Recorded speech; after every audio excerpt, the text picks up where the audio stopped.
porque com o final previsto para a próxima quinta-feira, os integrantes da CPI do MST se preparam para votar o relatório final. Nesse documento, escrito por Ricardo Salles, a comissão vai pedir o indiciamento do ex-ministro do GSI, Gonçalves Dias, do líder da Frente Nacional de Luta, José Rainha Júnior, do deputado federal do PT, Valmir Assunção, também do superintendente do Instituto de Terras e Reforma Agrária de Alagoas, Jaime Messias da Silva. Ao justificar seus pedidos de indiciamento, o deputado afirma que as personalidades cometeram crimes. O relatório deve colocar o MST como principal adversário do agronegócio, uma das principais vertentes que mais contribuiu para o crescimento econômico do país, e responsabilizar o governo Lula pelo crescimento das invasões de terra. De acordo com Salles, medidas que eram aplicadas pelo governo anterior, como tolerância zero às invasões e redução de recursos públicos, teriam sido deixadas de lado pela atual gestão. Vamos girar com os nossos comentaristas. Roberto Mota, são algumas informações que a gente já tratava aqui ao longo dos últimos programas. Agora, informações mais consolidadas acerca do que deve constar nesse relatório final. Indiciamento de figuras importantes, vários deles inclusive participaram das oitivas. O que acha dessas informações adiantadas aqui pela produção da Jovem Pan News? E tem um palpite se esse relatório será aprovado ou não, Mota? Daniel, eu não acho que esses indiciamentos sejam necessariamente a parte mais importante do trabalho da CPI. Eu acho que mais importante que isso foi a coragem de expor as entranhas de um movimento que vive de invadir propriedades. Esses movimentos conseguiram construir uma imagem de benevolência, de ativismo social, que ainda engana muita gente. Eu acho que não passa uma semana sem que eu veja pessoas com boné do MST aqui na zona sul do Rio de Janeiro, sempre nas áreas mais ricas.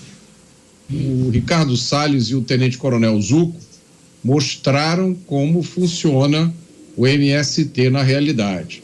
Eu acho que também foram muito importantes as visitas às áreas invadidas, que o MST chama carinhosamente de assentamentos. Chamar as coisas pelo nome certo é o primeiro passo para que a gente consiga resolver os problemas. Zé Maria, também queria escutar você. Quais são os pontos mais importantes desse relatório? Tem esses indiciamentos e você tinha adiantado para a gente que o relator vai ter dificuldade em aprovar esse texto. Por quê? Eu fui mais objetivo. O relatório da CPI do MST não será aprovado. Isso já é uma definição. Ninguém se ilude de que os governistas ganharam a maioria no plenário da CPI depois dessa reforma ministerial, né? Então, a estratégia do Ricardo Salles é inteligente. Ele vai apresentar o relatório na quinta-feira, o último dia de prazo, né? Vai apresentar, talvez ler o relatório e aí a sessão será encerrada. Porque se continuar a sessão, o que vai acontecer? A oposição, que tem maioria, os governistas, vão apresentar um relatório exatamente contrário a tudo que foi investigado, né? E o relatório poderia até ser aprovado. É chamado relatório do vencido, é um nome técnico lá de alguém que perde uma votação de um relatório. Esse relatório, lido no plenário da CPI e não aprovado, ele vai ser distribuído para o Ministério Público, para o Ministério da Justiça, para vários setores, aqueles atos de entrega do relatório, e fica valendo isso aí. Porque uma CPI, ela não tem, inclusive, a competência legal de indiciar ninguém. Ela pede, sugere que o Ministério Público faça um indiciamento desse e daquele. Uma das quedas de braços aí foi sobre o indiciamento do deputado Valmir Assunção, da Bahia, né? Ele foi secretário de pobreza na Bahia e ele dizem que ele é do MST, né? Ele foi votado pelo MST. E aí, na investigação, dizem que ele ajuda no financiamento do MST através de convênios e tal, e principalmente protege o MST contra a retirada dos invasores. Alguns deputados foram, inclusive, processados porque foram aos acampamentos do MST. E aí, eles estão sendo processados por invasão de propriedade. Agora, veja que coisa invertida. Os deputados sendo processados por invadir uma invasão. Essa é a realidade. A CPI, a Comissão Parlamentar de Inquérito, muito bem dirigida pelo deputado em primeiro mandato, viu, o Coronel Zuco, Tenente Coronel Zuco, fez uma CPI funcionar em tempo real. Foi nos locais e impediu muitas invasões. Eles vão apresentar também propostas de lei para fortalecer a posse e a propriedade na área rural. Não é terra de ninguém, ali estão fazendas que vêm de gerações, de várias gerações de avós, bisavós, tem que ser respeitado. Tem que fortalecer a legislação. O relatório acerta nisso. Sobre os pedidos, as solicitações de indiciamento, são muito bem-vindas. O relatório sendo aprovado ou não, o que vale foi o processo. O acordo de Ricardo Salles e o Tenente Coronel Zuco com o presidente da Câmara foi de não pedir a cassação do deputado. Agora, Dantas, reta final da CPI do MST, esses pedidos de indiciamento, relatório final e essa iminente não aprovação do texto que o Zé Maria já adiantou para a gente.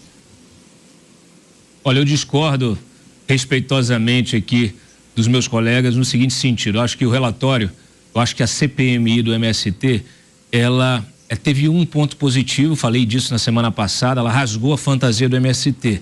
Ela tirou esse verniz de movimento sem terra.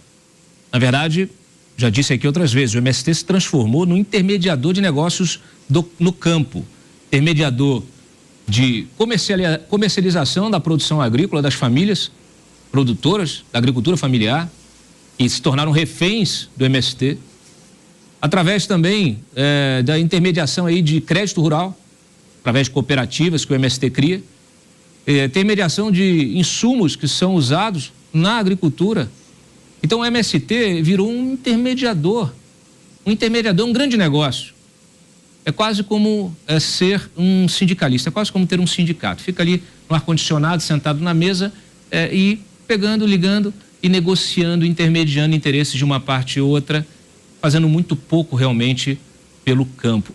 Aliás, sem sujar as mãos de terra. Por outro lado, retirou o verniz, mas ficou na superfície. Me parece que talvez o que saia dessa CPMI dessa CPI do MST, seja um documentário que vai, de alguma maneira, reforçar essa narrativa que desmonta essa versão romanceada do MST. Isso é muito bom, isso é importante.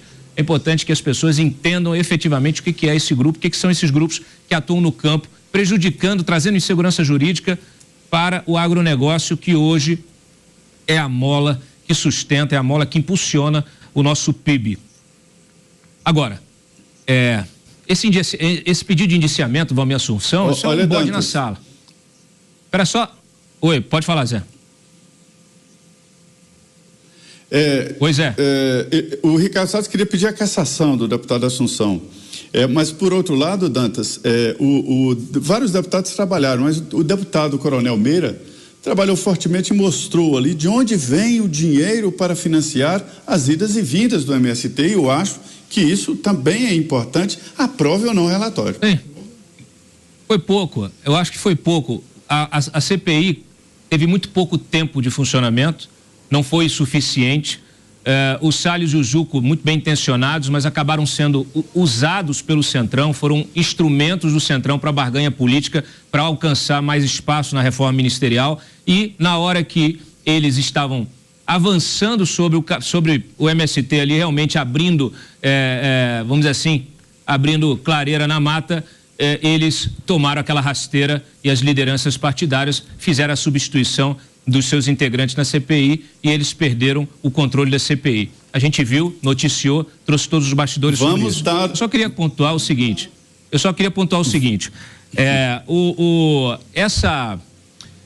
esse pedido de indiciamento do Valmir, que inclusive vem também com um pedido para averiguação se houve crime eleitoral, pedido lá para a Procuradoria-Geral Eleitoral, e também um pedido para a comissão, para o Conselho de Ética, para abrir uma representação, abrir um processo disciplinar contra o Valmir Assunção. Isso é bode na sala. É o bode na sala, justamente para ser retirado, para tentar, assim, a aprovação do relatório, né? Que, como você bem disse, não tem a chance de ser aprovado é mínima. Talvez essa colocação desse indiciamento, desse pedido de indiciamento, ele talvez promova algum tipo de modificação desse cenário, mas é muito difícil que aconteça. Eu achei, de certa forma, lamentável que a CPI não tenha aprofundado a investigação sobre o coordenador do MST, o Stedley, e sequer é alvo de um pedido de indiciamento neste relatório. Imagina, você abriu uma CPI para investigar o MST e o coordenador do MST, ele é poupado. Então, infelizmente, e aí é uma crítica ao processo legislativo como ele é feito hoje, a disputa de poder. Aqui não é uma crítica pontual a A ou B. Eles tentaram fazer o que eles podiam. O Zucco, o Salles e os integrantes da oposição tentaram fazer o que eles podiam, até porque a CPI é um instrumento da minoria, deveria ser um instrumento da minoria. Mas eles foram engolidos pelo sistema. Eles entenderam que é muito mais difícil você conseguir efetivamente colocar um trabalho desse real em campo, executar um trabalho desse do que dentro dessas condições. Então, essa é a minha observação. Eu acho que, infelizmente, a CPI termina de forma melancólica, tendo como esse dado positivo o fato de você comprometer essa narrativa romanceada em relação aos sem terra.